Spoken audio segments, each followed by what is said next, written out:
Halo, selamat malam. Perkenalkan, nama saya Maria Della Strada Ulin, NPM 33230099, Program Studi Pendidikan Biologi.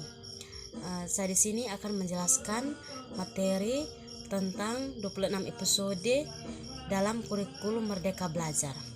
Yang pertama, transformasi standar nasional dalam kurikulum Merdeka Belajar melibatkan perubahan secara menyeluruh terhadap kurikulum pendidikan di Indonesia. Tujuan utamanya adalah untuk meningkatkan kualitas pendidikan dengan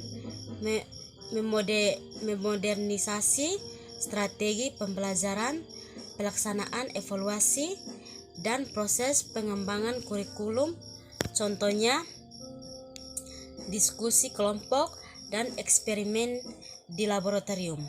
Yang kedua, menyusun kurikulum yang berfokus pada pengembangan kompetensi dasar yang relevan dengan kehidupan nyata dan tuntunan dunia kerja.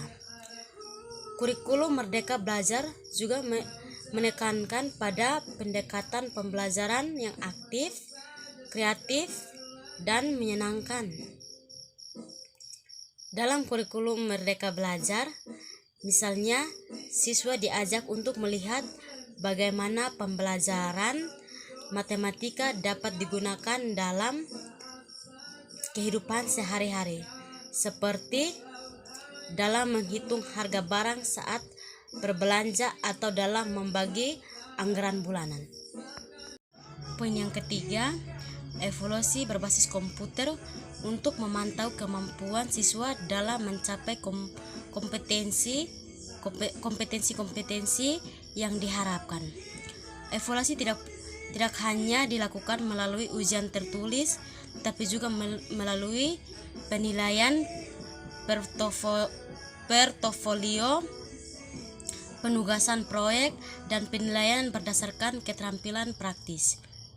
Evaluasi berbasis komputer dapat dilakukan dengan melakukan penilaian terhadap presentasi proyek yang dilakukan oleh siswa serta melibatkan siswa dalam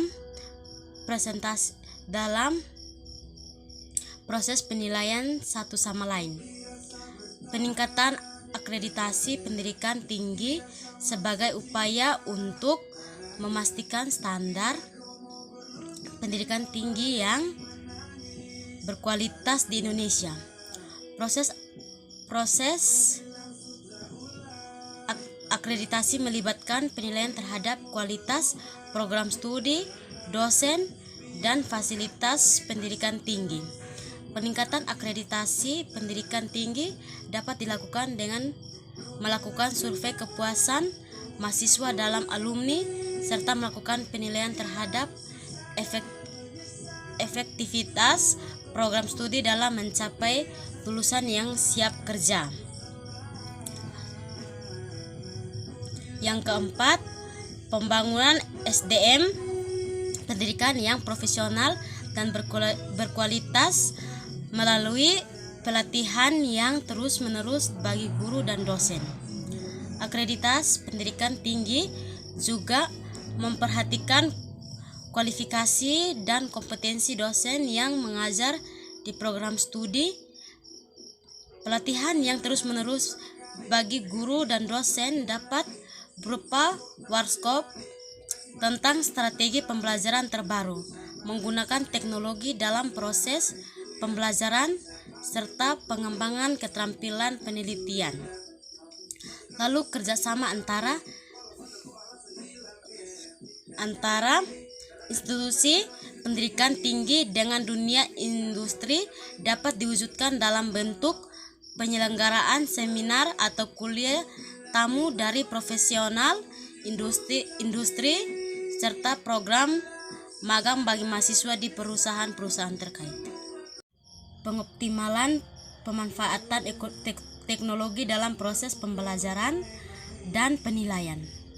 Penggunaan teknologi informasi dan komunikasi yang tepat akan mendukung terciptanya pembelajaran yang lebih interaktif dan inklusif. Pemanfaatan teknologi dalam proses pembelajaran dan penilaian dapat dilakukan dengan menggunakan platform pembelajaran online, membuat video pembelajaran, dan menggunakan aplikasi untuk melakukan penilaian yang lebih interaktif. Selanjutnya, mengembangkan budaya ilmiah dan kreatif di kalangan mahasiswa. Kurikulum Merdeka Belajar mengajarkan metode ilmiah dan berusaha menumbuhkan minat serta kemampuan penelitian dan inovasi pada mahasiswa.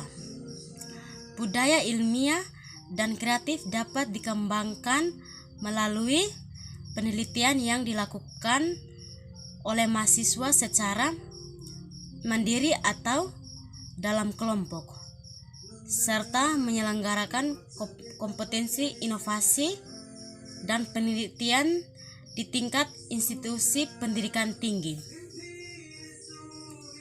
Poin yang keenam, menerapkan sistem kredit semester atau SKS yang memberi fleksibilitas kepada mahasiswa dalam memilih mata kuliah yang sesuai dengan minat dan kebutuhan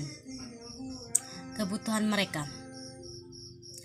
Hal ini diharapkan dapat meningkatkan motivasi belajar serta mengurangi tingkat dropout di perguruan tinggi. Program pendidikan fleksibel seperti program magister berbasis kerja dan pengembangan program studi jarak jauh dapat memberikan kesempatan bagi para pekerja atau mereka yang tinggal di daerah terpencil untuk tetap mengakses pendidikan tinggi.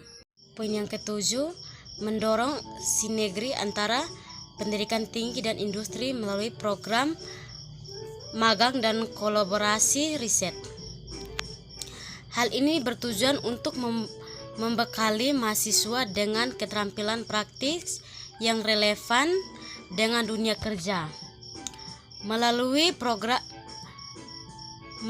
program magang dan kolaborasi riset, mahasiswa dapat belajar langsung daripada profesional di industri dalam mengaplikasikan ilmu yang mereka pelajari dari perguruan tinggi. Pemberian penghargaan dan insentif kepada institusi pendidikan yang berhasil mencapai standar akreditasi tinggi dan berkontribusi pada pengembangan dunia pendidikan di Indonesia. Institusi pendidikan yang berhasil mencapai standar akreditasi tinggi dapat diberikan penghargaan seperti sertifikat keunggulan atau penghapusan biaya kuliah. Selain itu, mereka juga dapat mendapatkan insentif dana penelitian dari penerimaan atau dana hibah dari perusahaan. Yang kedelapan, adanya sistem kompetensi yang terintegrasi untuk mempermudah pencarian informasi tentang institusi pendidikan tinggi dan program studi yang sesuai dengan minat dan kebutuhan calon mahasiswa. Sistem pemetaan kompetensi memudahkan calon mahasiswa dalam menemukan informasi tentang program studi yang sesuai dengan minat dan kebutuhan mereka, seperti mata kuliah yang ditawarkan dan prospek karir setelah lulus. Berikutnya, peningkatan kerjasama antara lembaga pendidikan tinggi dalam bentuk pertukaran pengetahuan dosen dan mahasiswa. Hal ini diharapkan dapat meningkatkan mutu pendidikan tinggi secara keseluruhan Kerjasama antar lembaga pendidikan tinggi dapat dilakukan melalui pertukaran dosen atau universitas, program beasiswa untuk mahasiswa melanjutkan studi di luar negeri, serta penyelenggaraan konferensi akademi bersama. Bentuk dosen berprestasi dan berkompeten melalui rekrutmen yang seleksi dan pelatihan yang terus-menerus. Rekrutmen dosen yang selektif dan pelatihan yang berkelanjutan dapat meningkatkan kualitas pengajaran dan penelitian yang dilakukan oleh dosen, serta memotivasi mereka untuk terus meningkatkan diri. Meningkatkan kualitas dan kuantitas penelitian serta publikasi ilmiah dalam bidang pendidikan. Hal ini bertujuan untuk meningkatkan reputasi institusi pendidikan tinggi di tingkat nasional maupun internasional. Meningkatnya kualitas dan kuantitas penelitian serta publikasi ilmiah dalam bidang pendidikan dapat dibuktikan melalui peningkatan jumlah artikel yang diterbitkan di jurnal-jurnal terakreditasi serta peningkatan jumlah jurnal penelitian yang mendapatkan hibah penelitian. Poin yang ke-10, pengembangan program pendidikan antar lembaga yang memungkinkan mahasiswa untuk mengambil mata kuliah di berbagai institusi pendidikan yang berbeda. Program pendidikan antar lembaga memungkinkan mahasiswa untuk mengambil beberapa mata kuliah di institusi pendidikan lain yang memiliki keahlian atau fasilitas yang lebih baik dalam bidang yang diminati. Inilah hasil presentasi saya. Apabila ada kesalahan kata atau pengurangan bahasa yang kurang dipahami, saya mohon maaf. Sekian dan terima kasih.